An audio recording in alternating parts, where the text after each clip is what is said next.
You know, while you are experimenting with some of these pilots, and some may work out and some won't, most won't. So you believe that most of these that you're currently experimenting with won't? I think if most work, then you're not aiming high enough. Because when do you decide then to pull the plug on these experiments? So they run at such a low cost that we are under no compulsion to reduce them, but every quarter we take a look back and see what's doing well, what are consumers telling us, is the thesis with which we set this up still strong, then do you pivot it into something different based on the insight that you got, etc. Because even if you look at Swiggy Instamart, we created the category in India at a time when globally it was not supposed to be a breakout, and that also was an iteration. When we started with another business called Swiggy Stores, where we were delivering from neighborhood grocery stores, pharmacy stores, and we weren't able to give the experience that the consumers wanted. There were some consumers who kept coming back for more even for that experience. That forced us to iterate and invent on their behalf to see if there was a newer operating model that can solve this problem. So you really don't know where things take you when you start the pilot. Some are definitely worth shutting, some are definitely worth advancing. The harder ones are whether you pivot into something else, needs a lot more judgment, and yeah, it's not easy.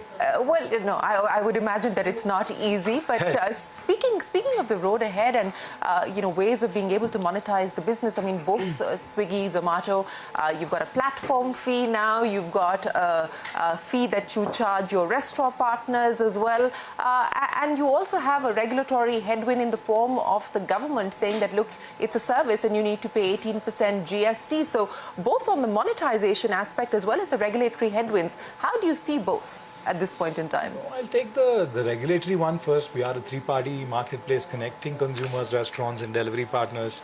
We've already shared our views with the GST Commission, and we'll see where that goes from here.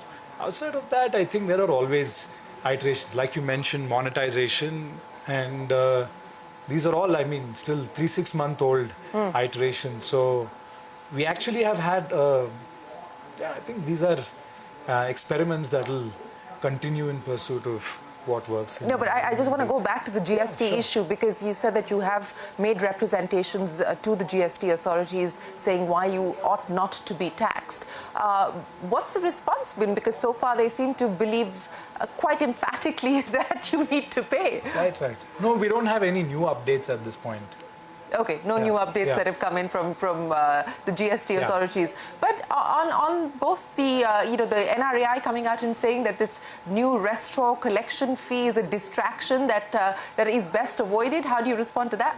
No, we work very closely with our partners and keep understanding what the pain points are, what we can do, and that's a continuous journey. In fact, you know, our relationship with our restaurant partners at large is actually only gotten much better. We've been launching so many initiatives for partners. We're also doing a lot of outreaches, going to the cities, meeting partners in each city, getting feedback and getting better from there. So I would say that, I mean, this fee, that fee, there's always conversations with partners about potential win-win opportunities. So it's just... Do they see this as a potential win-win?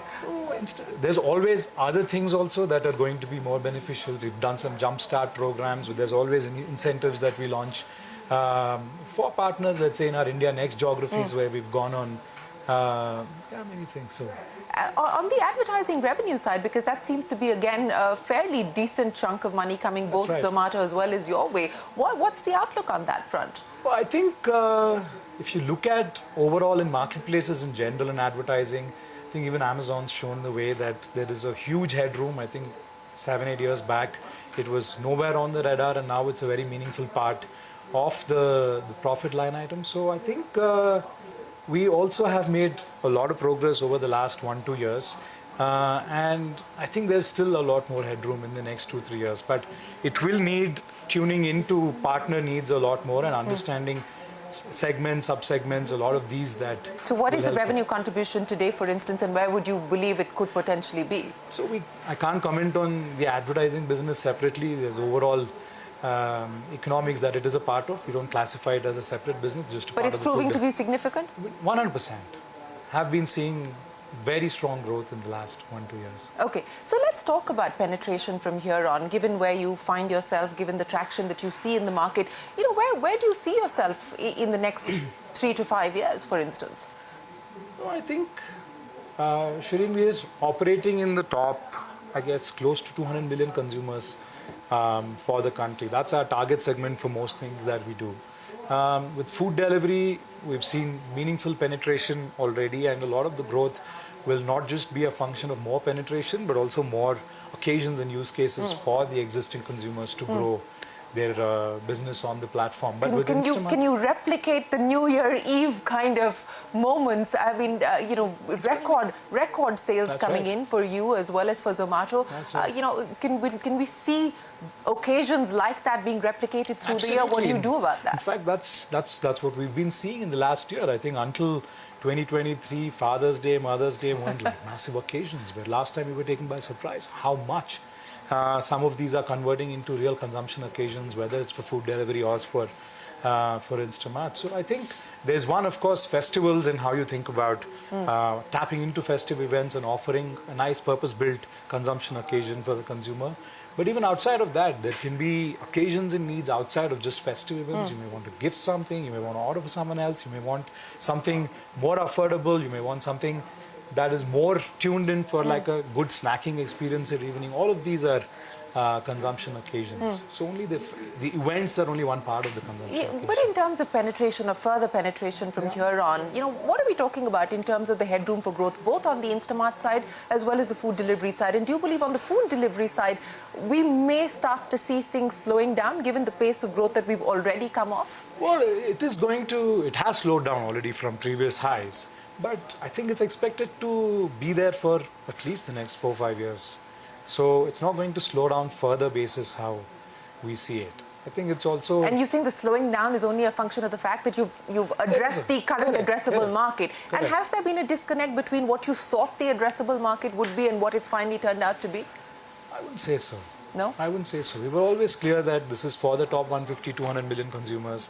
I think there were some assumptions for how the retentions will play out. I don't think it's too different. But I think it's also very, very early. The very unique thing about India for food delivery is we're just so early in for the restaurant industry in India.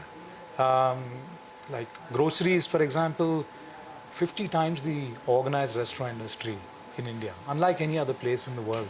But online food delivery happened in India at the same time as the rest of the world.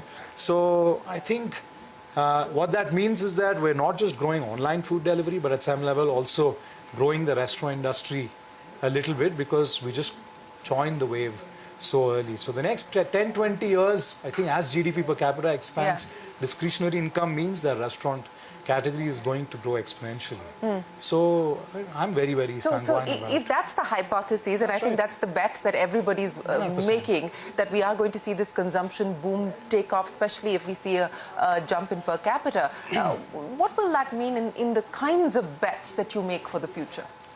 See, I think for all of our journey, we've only been betting on this wave, which is why I'm saying we won't go anywhere down market right now. Thinking about this 150, 200 million users today, if you play it out for a couple of decades, then it's going to be 400, 500 million users. So every year, new users come to the part of the pyramid that we operate in. And with any luck, every 2 years, out of the 10 things we put out, one new thing captures the consumer imagination at scale. And that's the simplified view of the Swiggy flywheel as we see it. So most of our effort is going after this consumer base and how we can do more for them within the realms of our mission around unparalleled convenience for urban consumers. What's gotten easier in the journey, in this 10-year journey? You know, you talked about, you gave us a picture of what happens at the front end as well as the back end. It's a complex operation. 100%. What has gotten easier? What continues to be challenging? No, I think preparing for change has been easier. Because once you go through a couple of cycles, the new time, then next time, I think the pandemic was a little unprecedented for us. I mean, as a company, for me as a founder, it was the first time there were so many things happening at scale. We were coming out of an investment calendar that was pretty large, and suddenly the business had come down by a lot. But coming out of it, I think it just built so much character for us and the company that new challenges seem easier than they did 5 years back. That's probably the biggest thing the challenges themselves are just as intense, but your preparedness for them is better. Your ability to cope with them is better. You start to believe that, okay, this too will pass. Instead of worrying about what all the things can go wrong, maybe we snap faster into, okay, how do we solve this? But what are you most worried about today? Most of the things I worry about are inward looking. How's the culture? Are we, tuning into the consumer? How does our talent look? What are the things that we can do to motivate more on the front line? All of these are mostly things that keep me up. So what will drive the next decade for you?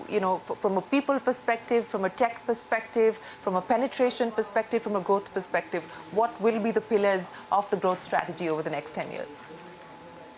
No, I think for the next 10 years, again, tuning into the consumer, their needs, and giving them a better experience, and with any luck, finding new things that capture their imagination at scale. So that's literally what's going to ensure the growth flywheel. Is technology going to be a component? 100%. Is operations going to be a component? 100%. But I think we live and die by the consumers, so we hope to be on the right side. What is the Indian consumer telling you today? The Indian consumer is many types, so there's no one type. There's a section of the yeah. consumer who wants only convenience and are willing to pay for it. There are some consumers who are okay with a little less and would like it at a more affordable range, even in this top 150, 200 million consumers we're talking about. So, I mean, that's a cardinal sin to assume one Indian consumer archetype. And there's many Indias as well. 100%. How people consume food delivery in the big cities is very different from how they consume it in the smaller cities. It becomes more recreational when you go to the smaller cities, but a lot more of a utility when in the big city. Well, thanks very much, Harsha, for joining us here in Davos. We wish you the very best of luck, and we hope that we don't have to wait another 10 years or for Davos to happen to be able to speak to you. You won't. Thank you so much. Thanks very much. Appreciate it. Cheers. We wish you the very best of luck. Thank you. Well, the conversations will continue here in Davos. We are going to take a break and return with plenty more. Stay tuned. We're back in a moment.